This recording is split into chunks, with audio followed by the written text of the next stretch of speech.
Doncic out, Jokic out, Giannis out.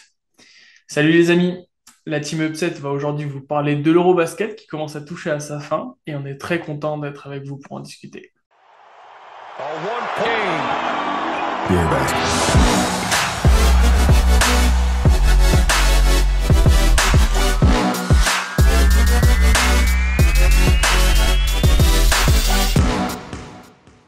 Salut Damien, comment que c'est? Ah, écoute, ça va. Rythme de fou, match de fou. Il fait pas bon d'être joueur NBA ces temps-ci. Non, mais c'est vrai. Et c'est marrant parce qu'on a meilleur joueur NBA, meilleur joueur Euroleague, meilleur joueur du monde, quasiment, dans la compétition, des joueurs européens. Et pourtant, dans une compète à la maison, bah ça, c'est pas que ça performe pas, mais en tout cas, ça va pas au bout. Et du coup, je commence à m'inquiéter pour nos petits Français parce qu'on doit avoir les derniers représentants NBA dans la team. C'est Et chaud. puis en plus, on a des CM de la Fédération française de basket qui commencent à sortir des gros posts karma sur Twitter. Parfois Ce vaudrait monsieur-là mieux se est taire. burné. Ouais. Non, après, si l'équipe de France pouvait avoir la moitié des pions de ce gars-là, ça serait bien.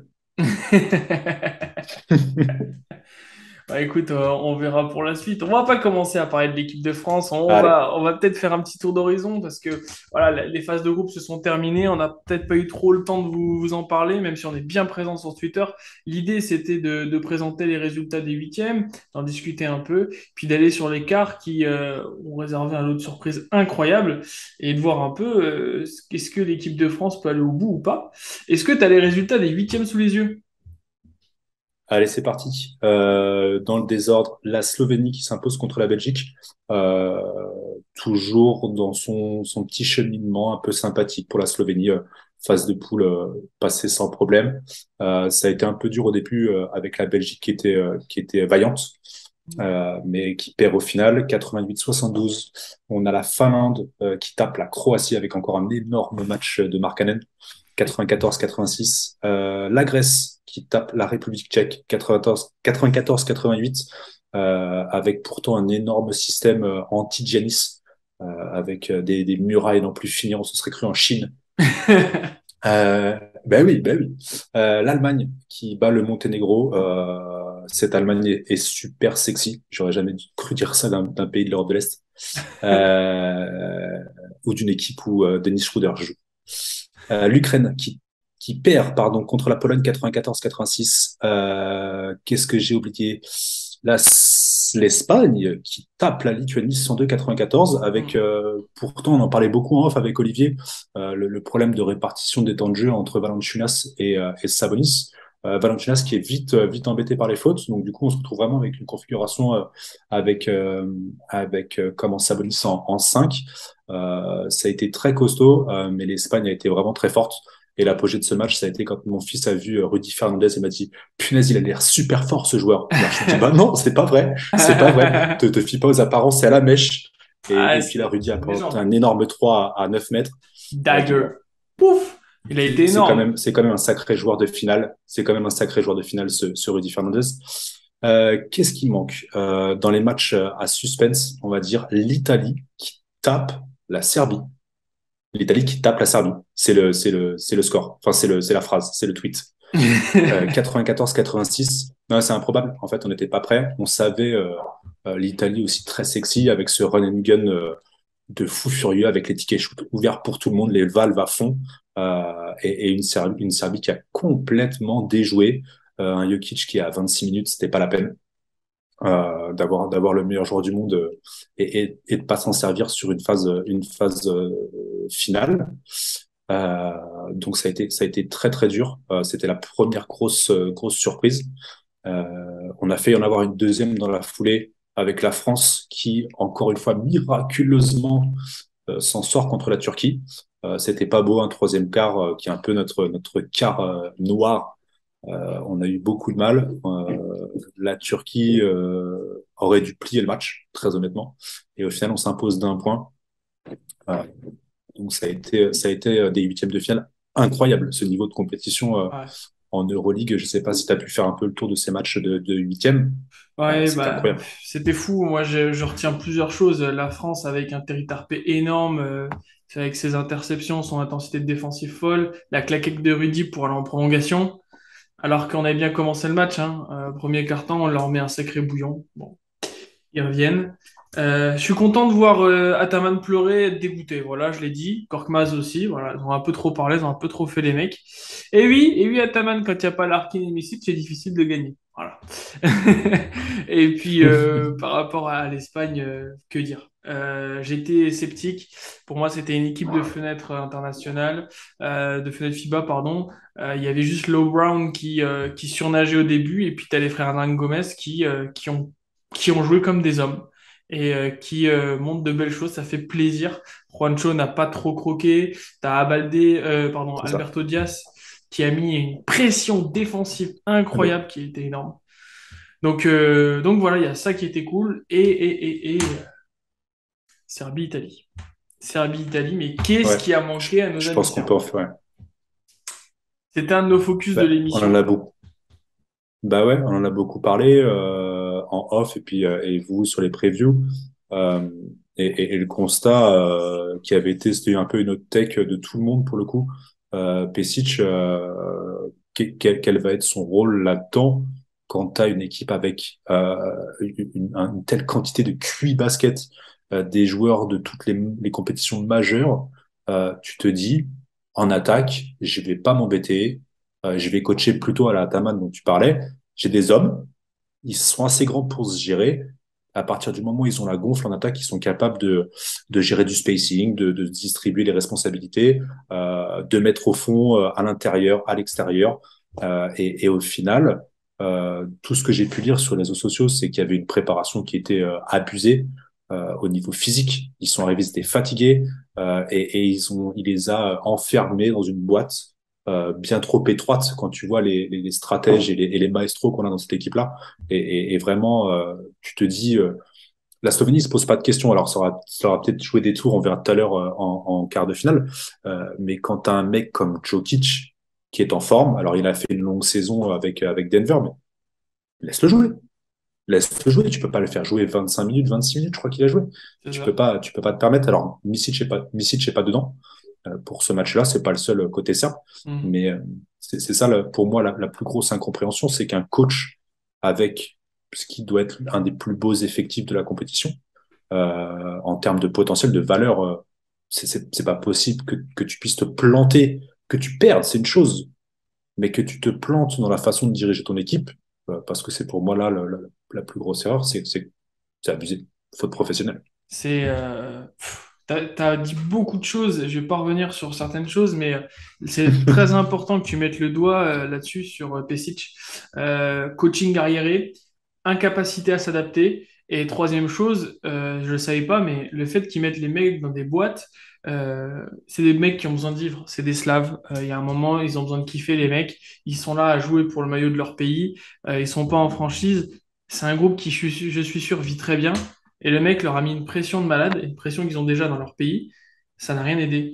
Et puis, ça s'est vu dans le match, c'est qu'à un moment, ils ont perdu leur capacité à créer, leur créativité, notamment Jokic. Et sachant que tu n'as pas pris Teodosic, qui est un mec qui est là pour créer du jeu, et ben au final, ça jouait le 1 contre 1, où un pic totalement, on va dire, mal pensé sur la fin du match, qui a fait basculer la Serbie. Et on se retrouve sur des Ça. stats totalement folles après. C'est dingue. C'est dingue. Je sais pas si tu voulais ajouter quelque chose, mais j'ai un lot de stats Non, qui non. prouvent des choses incroyables sur ce match. Ah bah, il y a plein de stats dont on peut parler. Après, on l'a pas dit, mais cette équipe d'Italie, ça a été fou, en fait. Avec ces Spissou qui en met 6 ou 7 à 3 points. Euh, Polonara qui en met deux ou trois euh, d'affilée, je crois. C'est open bar. ouais, un Polonara qui nous avait déçus sur la saison Euroleague. Mhm. Euh, et qui là, bah, comme au JO, il avait été quand même vraiment pas mal. Là, se retrouve bah, un des principaux artisans de cette victoire. Ça fait plaisir. Ça fait plaisir de revoir notre petit Polonara à ce niveau-là. C'est clair. Euh, Et Nicolo Melli, Spissou, Meli, Melli, Fontecchio. il a joué de manière super intelligente. En fait, ça a été le métronome de cette équipe. Il a pris les fautes pour lui. Il a été impressionnant dans la gestion des fautes et la gestion du tempo. Et tu l'as parlé, il a bien distribué aussi à Fontecchio qui, voilà, j'ai hâte de voir ce qu'il va donner en NBA, mais ce garçon va manquer à l'Euroleague, quoi. C'est C'est un clair. pur shooter, un scoreur de génie. Et puis, tu as l'expulsion du coach qui change tout aussi. Gianmarco Alors ça, Pozzecco. c'est improbable. Ah oui, clairement. C'est le show Pozzecco. Alors, je sais pas si tu l'avais vu jouer, toi, à l'époque. Est-ce que tu suivais le basket quand il jouait encore? Ouais. Un petit peu, enfin, pardon, je connaissais un petit peu ces grandes séries italiennes et Prosecco. Moi, j'ai des images où le mec avait des danses improbables. T'as l'impression que c'est un tourneur de serviettes, sauf qu'il est sur le terrain en fait. Et il faisait des colorations pas possibles aussi. Ouais. Couleur de Je cheveux sais plus, rouges, j'avais vu un Alvarez. match où, ouais, c'est ça, exactement. Bah voilà, Ouais. c'est improbable. Là, ce qui est encore plus fou, c'est que c'est une autre version d'un Ataman qui va te faire chier pour quitter le terrain parce qu'il vient de prendre une disqualifiante. Euh, lui habite 3 heures, mais parce qu'il a été salué sa mère, son père, ses enfants, tous Le les gardien de la joueurs, le salle. staff. Non, mais sérieux. Ouais, c'est ça. Le videur. Sérieux, il est passé à la boutique. Enfin, bref. Et tout ça en larmes, quoi. C'était improbable. Et puis derrière, il fallait le tenir pour pas qu'il revienne sur le terrain. C'était fou. Puis il croise Giannis dans les couloirs. Il lui saute dessus. T'as l'impression que je prenais mon enfant dans mes bras pour lui faire un câlin. C'était fou en fait. On le disait en off. Toi, je sais que tu dois être super chaud sur ce genre de coach comme ça, à l'émotion, à la force, force comme ça, à l'énergie à côté du terrain. Ça me manque un petit peu. On en parlera tout à l'heure un petit peu avec Collet, mais on est en vraiment deux extrêmes. Et je pense que c'est ce qui manque un petit peu aussi. On a perdu en France tous nos leaders, comme pouvait l'être Parker, Batum, même si ça me fait mal de le dire. T'avais qui Boris Dio, parce qu'il est plus vraiment sur le terrain. Nando De Colo devait au moins par l'attitude avoir cette force de persuasion. Mais Collet, c'est pas ça en fait. C'est pas un leader d'homme. Il a une réputation, c'est un coach qui a réussi, mais il a pas cette force comme ça pour pousser les gens. Que j'aurais bien aimé avoir un petit peu la moitié de ce qu'avait Prosecco, le coach italien. Ouais, Podzeko, c'est vrai que pour moi, j'aime beaucoup, C'est hein. la petite blague. Mais par contre, c'est un feu de paille, tu vois. Collet, il travaille sur la longueur. Ah oui, Et ce qui est magnifique, c'est que voilà, il faut tout dans une équipe. Et voilà, d'avoir un assistant coach comme Podzeko et un coach principal comme Collet, ça doit être génial. Ou le contraire. Voilà. Je pense faut associer les deux profils. Après, comment te dire? Moi, j'ai vu ça, je me suis dit, c'est fini pour l'Italie. Et au final, ils se sont relevés et c'est fou, c'est que ils vont chercher leur coach, ils célèbrent ensemble, mais à aucun moment ils ont déjoué du plan de jeu de base, qui était tout simplement de jouer sur l'adresse, de pousser les Serbes dans leur retranchement. Ils auraient pu totalement changer de style de jeu lorsque Pozzecco est sorti. Et non, ça a été accéléré, ça a été mettre de la relance. Bon, on a parlé des joueurs, mais ce qui est ouf, c'est que les Serbes étaient large au-dessus en termes de stats. Sur les stats à 2 points, à 3 points, sont des bonnes stats. Et de l'autre côté, tu regardes, au lancer franc, les Ritos, ils ont mis ce qu'il fallait dedans. Et sur 15 pertes de balles, des Serbes, ils vont marquer. Et ils vont mettre 13 points en transition. Et tu vois la différence, elle est là. Et tu te dis, bah voilà, c'est une équipe qui sait jouer avec ses armes. Alors oui, elle perd avec ses armes, elle gagne avec ses armes, comme on l'a eu le tour suivant avec l'équipe de France. Mais au moins, ils sont attachants et on a besoin d'équipes comme ça, d'équipes un peu joker, un peu chouchoute qui peuvent nous régaler parce que c'est ça qui fait le charme d'une compétition. c'est clair. Et juste si on va peut-être passer un petit peu au quart, mais je sais pas si Ouais. tu as vu cette stat. Alors j'ai pas été vérifié si c'est à la fois en tant que coach de l'équipe nationale et je sais même pas s'il est en poste en club. Mais sur les 8 matchs, 8 ou 9 matchs que le coach italien se fait expulser, il les gagne tous. C'est C'est ouf, marrant quand même. c'est C'est ouf. ouf. Il y a 8 matchs où il est expulsé, 8 ou 9 matchs, et à chaque fois il les gagne. À chaque fois Euh, l'équipe la gagne, le gagne le match. C'est dingue quand même. Ouais, bah, avec Sassari, il avait fait une grosse série. Il avait même été champion de la FIBA Europe Cup, si je me trompe pas. Et il s'était fait expulser en championnat d'Italie. Ils avaient sweepé Milan à l'époque. Bon, maintenant il est assistant coach de Milan, mais c'est un coach qui a cette capacité-là. En fait, c'est un mec avec qui tu vas à la guerre. Si lui sort de la tranchée, tu vas avec lui. Et bah voilà, c'est un truc, c'est tu l'as en toi ou tu l'as pas. Et pour faire passer des tours et faire tomber des grosses équipes, c'est ce qu'il fallait. Pour passer la Serbie, il fallait pas une équipe cérébrale. Il fallait une équipe qui joue avec ses armes et qui croit jusqu'au bout. Et les Italiens l'ont fait, félicitations à eux. Alors bon, ça s'est arrêté en quart pour eux, puisqu'ils ont été défaits par l'équipe de France. Mais voilà, un sur 3 des géants qui étaient sortis. Géant suivant, on a la Grèce de Yanis Antetokounmpo qui s'est fait sortir par une Allemagne vaillante à domicile. C'est quoi ton feeling je sais pas si tu as vu le match, mais au moins quand tu as vu le résultat, quand tu as vu ça, tu t'es dit, mais attends, ça fait un 2 sur 3 géants NBA qui sortent. Ouais, ce qui est ouf, c'est. Alors, moi, j'étais à l'entraînement et j'arrive dans la douche. Je regarde mon téléphone vite fait, voir si s'est passé un truc. Et là, je vois 2 000 messages. Je fais, il s'est passé un truc de dingue. Donc, je vais direct, je regarde même pas les messages. Je vais direct sur le site de la FIBA. Et là, je fais, hmm, ils sont à -14. Giannis vient de sortir. C'est la fin du game. Enfin, on est à 3 ou 5 minutes, je sais plus. Mhm. Et je fais, mais qu'est-ce qui se passe? Et là, tu recommences à regarder la feuille de match. Tu fais, mais qu'est-ce qui s'est passé? Qu'est-ce qui s'est passé? Les Allemands ont tiré, il y avait une bassine, c'était pas un panier de basket, c'était un puits. Le truc, enfin, la réussite qu'ils ont eue sur ce match-là est indécent parce que quand tu regardes le final, après, avec le recap, la Grèce joue à un haut niveau. Ça joue à un haut niveau. Il n'y a pas une défaite comme la Serbie qui a eu un énorme trou et au niveau du coaching, ça n'a pas fait. Comme, qu'est-ce qu'il y a eu d'autre? Comme la France contre la Turquie, où pareil, voilà, bon, il y a eu du bien, du moins bien, c'est un peu un ouvra-game. Là, c'était un des plus beaux matchs de la compète. Et jusque l'Allemagne, à domicile, Schroeder, ça rentre partout. Wagner, ça rentre partout. Il y avait Nice. qui d'autre encore? Obst, aussi Tace, qui Ouais. pourtant, en plus, sur ce genre de match, quand il est opposé à des gros joueurs, des joueurs à fort potentiel NBA, il a tendance à vite être emmerdé par les fautes. Et là, pas du tout. Ouais, Wagner, il est en fade away. Il y a même un moment où il poste Yanis pour aller coller un gros fade away à 3 et lui mettre sur la tronche. C'était improbable. Ce niveau de jeu là, comme ça, tu dis c'est improbable. Sauf que l'Allemagne, c'est sexy depuis le début de la compète.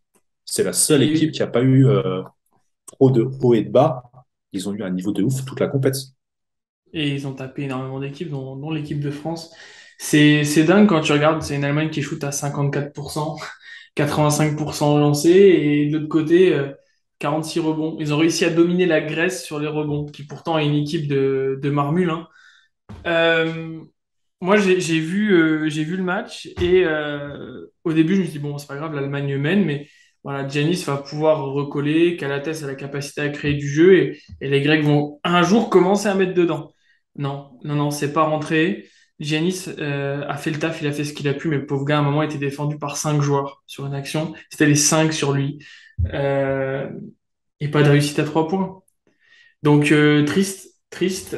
Gestion des fautes allemandes était magnifique. Ils ont réussi je crois que c'était 25 ou 26 fautes qu'ils ont réussi à donner. Mais elle était tellement bien répartie que bah, il n'y a pas eu de perte en qualité. Donc voilà. Deuxième gros NBA qui sort. Deuxième grosse nation favorite. Ouais, Est-ce qu'on passerait pas à la troisième et la plus surprenante? C'est le copain derrière toi là. ouais, ouais. Euh, Luka, ouais. la C'est Slovénie, ouais, qui perd contre la Pologne. eh oui. Plus grosse surprise peut-être. Parce que, regarde, quand tu regardes bien sur le papier, à part Ponitka et Jay Slaughter, pour le grand public, j'entends, t'as t'as pas une grosse La, équipe, la, t'as pas de joueur la- NBA déjà. Non. Après, si on regarde du point de vue de la Slovénie, il y a le frère Dragic, là, j'ai plus son prénom. Zoran. Zoran, blessé, c'est le défenseur principal de la team.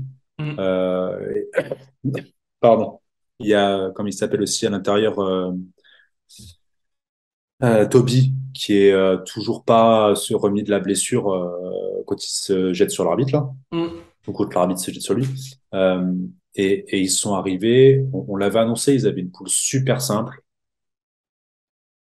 C'était pas le meilleur type de préparation. Alors après, Doncic, même s'il prend la responsabilité de la défaite, il a toujours abordé les matchs comme d'habitude, un peu nonchalant, un peu énervant. Malgré tout, derrière, il n'y a pas eu le supporting cast. Mm. Parce qu'hormis Tchanchar et c'est quoi Blazevic qui font un match enfin en tout cas à la hauteur de ce qu'on peut attendre d'eux. Le reste derrière ça n'a pas suivi, la rotation était vachement plus réduite et surtout ils ont abordé le match comme des touristes. Quand tu vois la première interception ou la première balle perdue, c'est au bout de 15 minutes. Je fais, t'es sérieux? À ce niveau-là de la compétition, sur la Serbie, c'est chaud quand même. Pour te dire qu'ils ils sont arrivés, ils ont pris le bouillon en première mi-temps. Ça a été compliqué. Alors après, notre Pépère Doncic se fait infiltrer, donc il arrive à se remettre un peu dans le troisième quart et il recolle. Sauf que derrière, le Ricain, parce qu'il n'est pas vraiment polonais celui-là, Ah non. non, il est Slaughter là qui fait un petit 5 points, il fait un 3 plus une pénétration avec son petit layup à Mm. côté. Ah non, non, c'est une passe D pour Polinka. Une passe D pour Polinka.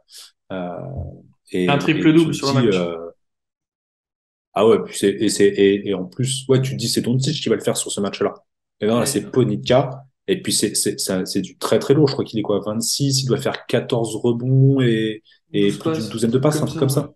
Ouais, c'est un truc dans le genre. J'ai pas regardé en détail, mais là, en fait, moi, je me fixe énormément au visuel et franchement, il a tout fait sur le match. En fait, il a fait du Ponitka qu'on connaît avec le Zénith, sauf il a marqué plus de 20 pions en plus.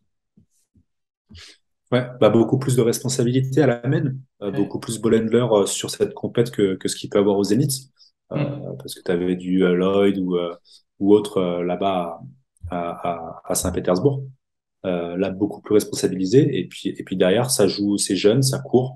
Ah ouais. Euh, Mais j'ai adoré la stratégie parce qu'au final, ils ont joué avec leurs armes. C'est une équipe assez, je dirais, le niveau plancher-plafond est assez rapproché. Donc c'était voilà une équipe moyenne, mais avec beaucoup de cœur. Ils ont réussi à impliquer Doncic sur les pics en défense, le faire défendre énormément, le presser lorsqu'il ouais, était en attaque et ensuite refermer la nasse dans la raquette. Ils cherchaient énormément, eux, la Pologne en attaque, le mismatch sur les postes 3-4 pour attaquer ces postes-là. À 45, il y avait des coupes incroyables avec des backdoors, les gars voyaient rien. Et la transition, il marque 15 points en transition. Donc ça ouais, ils t'arrive ont eu dans... beaucoup de rythme. Ah bah ouais.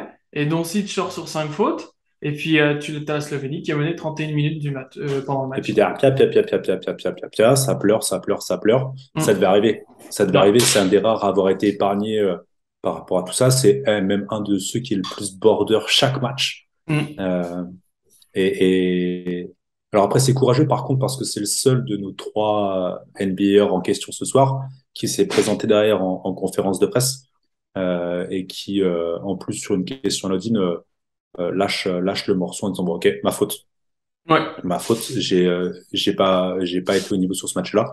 Et c'est vrai, on n'est pas sur des standards auxquels il a pu nous habituer. Euh, mais voilà, c'était global. Au final, en prenant chaque élément, l'absence de deux joueurs importants, euh, Doncic pas au niveau, une Pologne ultra agressive et sur une première mi-temps de dingue. D'ailleurs, je pense que c'est pour ça qu'il y a un gros creux dans le troisième quart. Ils battent que 6 points, je crois. c'est ça.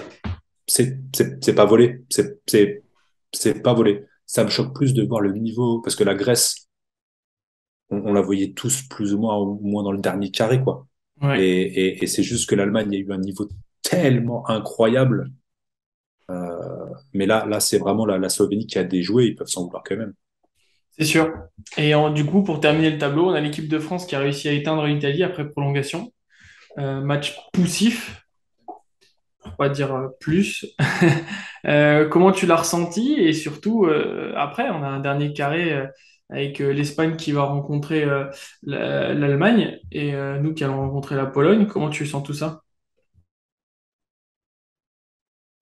Euh, Bon, juste sur l'équipe de France, ça va pas être possible en fait.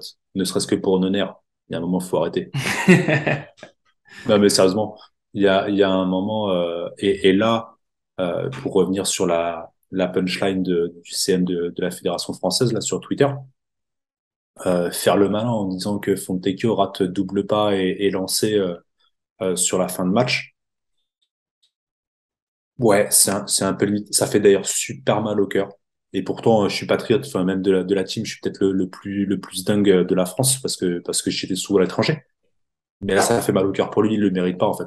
Il Grave. mérite pas que sur cette fin de match là, lui peut-être plus que les autres. Ça aurait pu être Meili aussi, ça m'aurait fondu le cœur.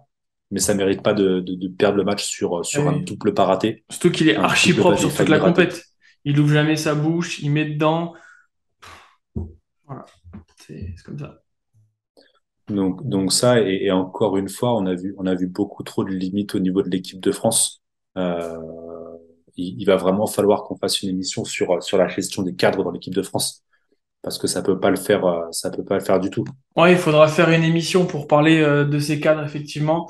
On a un Thomas Hurtel qui est sorti de son chapeau, qui, contrairement à ce que beaucoup n'aiment pas chez lui, il a fait beaucoup moins de déchets, il a été très actif et il nous a permis de passer ce cap, de passer les Italiens qui étaient très accrocheurs. Hein. On rappelle, c'est une victoire après prolongation. Quand tu parlais de la gestion des cadres, c'est aussi peut-être de parler de la gestion de la seconde unit qui est précieuse pour le coup. Ah, c'est clair. Heureusement qu'on a la seconde unité. Et encore, seconde unité, je sais même pas comment on peut la décrire parce que ça t'envoie du. Non, mais c'est vrai, ça Ouais. t'envoie du Okobo à froid en plein milieu du troisième quart où l'équipe de France prend le bouillon. Les rotations où tu sens que c'est presque forcé. Tu refais revenir Fournier, même s'il a eu un mauvais passage. Tu lui donnes le temps de jeu. C'est comme s'il avait un contrat minimum. Il doit faire ses 25 ou je sais pas combien, 30 minutes Mhm. par match, alors qu'au niveau de l'apport, c'est abusé.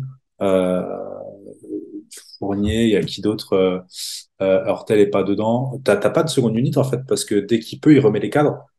Poirier quasiment pas joué, Fall a quasiment pas joué. Alors, Rudy, même si c'est pas évident de le voir parce qu'il est dans un registre qui est pas celui auquel on est habitué, avec des défenses au périmètre et du coup, il se fait maltraiter. Euh, il est quand même sur des standards de ouf. Et à stade, tout Ouais, le monde en a parlé. Il est à plus 59 quand il est sur le terrain et moins 38, je sais plus, à peu de on choses se rend près pas compte. quand il est en dehors. On se rend pas compte comment il est précieux et Il- comment en fait il comble en défense énormément de choses. Donc ouais, on a une énorme chance de l'avoir. Hein. Déjà sans lui, on passe C'est par la clair. Le retour Turquie. de Guerchon fait du bien aussi. Mhm. Oui, Ah, oui, c'est sûr. déjà.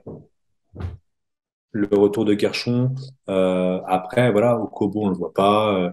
Tarpé, heureusement, est là. Mhm. D'ailleurs, on n'a pas parlé, mais ça fait plaisir de le voir relancer à froid enfin contre la Turquie, à la fin contre la Turquie. Et c'est lui qui envoie le game sur l'interception, où il récupère la balle après l'interception de Fournier. Mhm.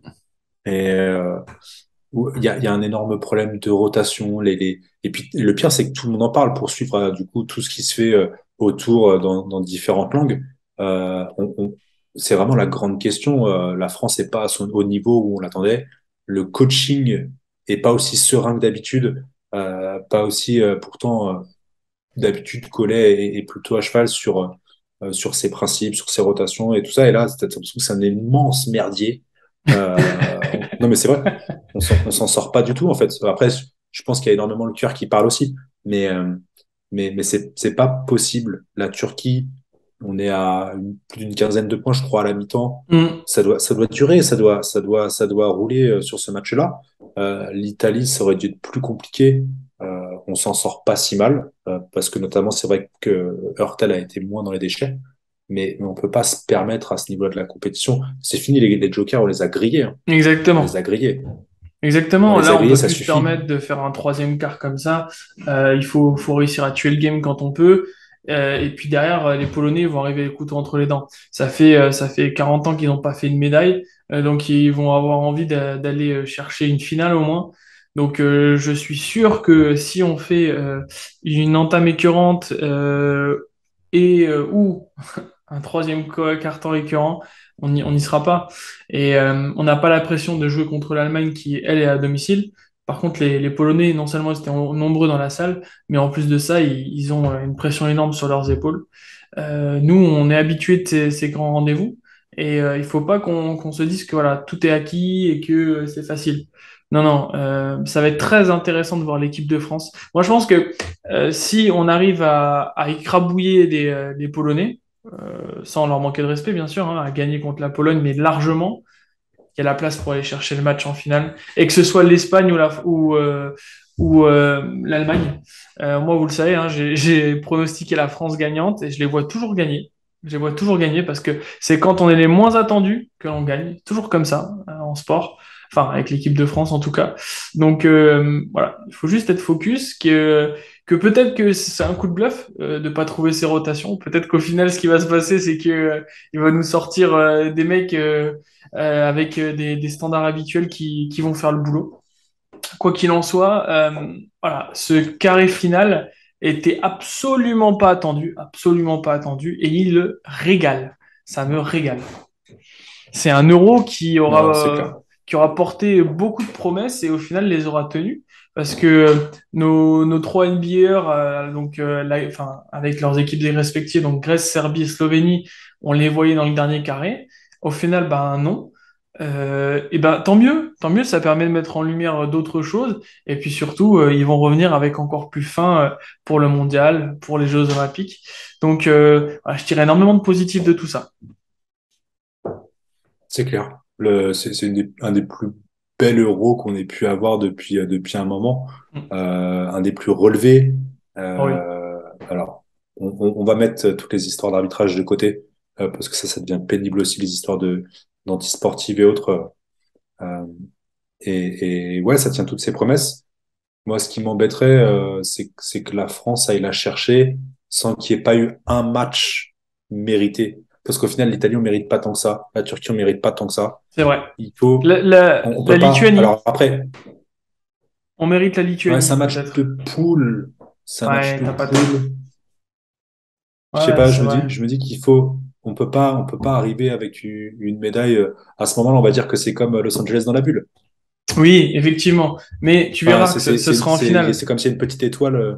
Ce sera en finale et ce sera Ah, soit contre l'Allemagne, soit contre l'Espagne. Et l'Espagne, bon, vous connaissez l'histoire. Et l'Allemagne contre une Allemagne à domicile. Ce serait magnifique, les copains. Et vous vous rendez compte, la France qui gagne contre l'Allemagne à domicile. Les héros dans l'adversité. Non, mais le storytelling derrière serait magnifique. Mais c'est vrai, ouais, t'as raison sur ce que tu dis, hein. Parce il nous que, faut une vraie victoire avec la France qui exprime son potentiel c'est sur sûr. l'intégralité du match, avec tous les joueurs responsabilisés et qui sortent leur burne sur, comme le dernier quart, parce que le dernier quart contre l'Italie, il est quand même solide. C'est brouillon parce que l'alchimie est pas parfaite et tous les systèmes rentrent pas bien, mais les mecs qui vont, ça défend beaucoup plus fort. Et il nous faut ce quatrième quart Mm. sur au moins trois des quatre cartons du match, quoi. On peut pas se permettre d'avoir systématiquement un début poussif, mais parce que c'est le début du match, un troisième carton merdique et un quatrième à l'arrache avec la prolongation. C'est sûr. Il nous faut j'ai envie d'un vrai match. T'as raison, t'as raison. Quand tu dis ça, moi, ça résonne en moi. Et aussi le truc de dire, mais en fait, l'Euro, oui, c'est la plus grosse compétition. En même temps, il y a la Coupe d'Amérique. Voilà, finale Argentine-Brésil. Il y a qui à leur mettre en face? Alors oui, l'Argentine tape les Ricains, mais bon, c'est pas la Dream Team des Ricains. Par contre, nous, le niveau plancher en Europe a été augmenté quand tu vois l'Ukraine, la Belgique, voir ce qu'ils ont été capables de proposer durant cet Euro, c'est juste magnifique. Et ça donne beaucoup d'espoir, puisque tu as des nations qui sont en train de s'améliorer et qui, dans les années à venir, vont nous sortir des bons joueurs et puis qui vont apporter aussi énormément de qualité dans leur ligue européenne, quoi. Donc c'est une grosse lueur d'espoir pour moi. Et puis pour conclure, Ouais, vas-y, je t'en vas-y, prie. juste avant, je voudrais faire quand même, alors j'ai plus tous les noms en tête, mais je pense qu'il y a beaucoup de coachs de ces équipes nationales dont on n'entend pas beaucoup parler au niveau européen. Mhm. Le coach polonais, il est incroyable Ouais. parce que voilà, il y a les joueurs, mais il y a aussi tout le système mis en place euh, pour permettre aux joueurs de s'exprimer pleinement, d'exprimer pleinement le potentiel ou de tirer le meilleur parti d'eux-mêmes. Parce qu'on ne sait pas si la Pologne sera capable de réitérer face à la France. Mais en tout cas, le match contre la Slovénie était incroyable. lui, le coach allemand. Il y a pas que les joueurs, il n'y a pas que le niveau des joueurs qui a été présent. Il y a le niveau de coaching aussi. Coucou à Pesic.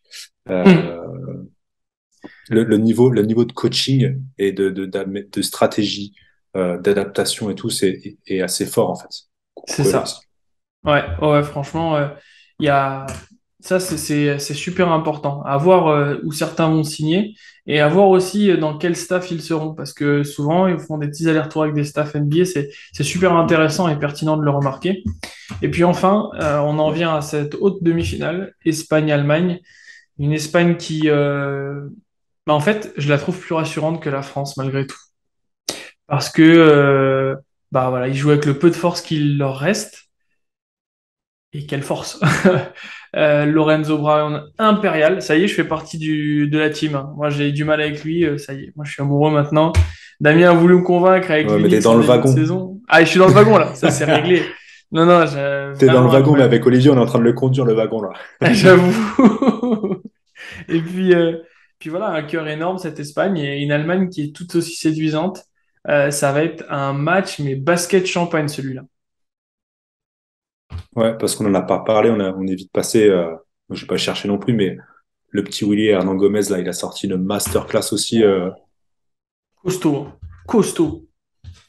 costaud. Et malgré son frangin qui croque, il a fait une vraie performance à nous rappeler les frères Gasol de la belle époque.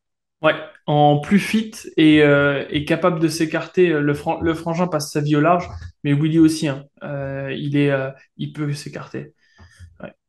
Ouais, ils sont rassurants au final. Enfin, surtout Willy, Juan Hernan Gomez, tu sens que voilà, tu peux pas lui laisser autant de minutes et autant de responsabilités parce que il va déraper un peu.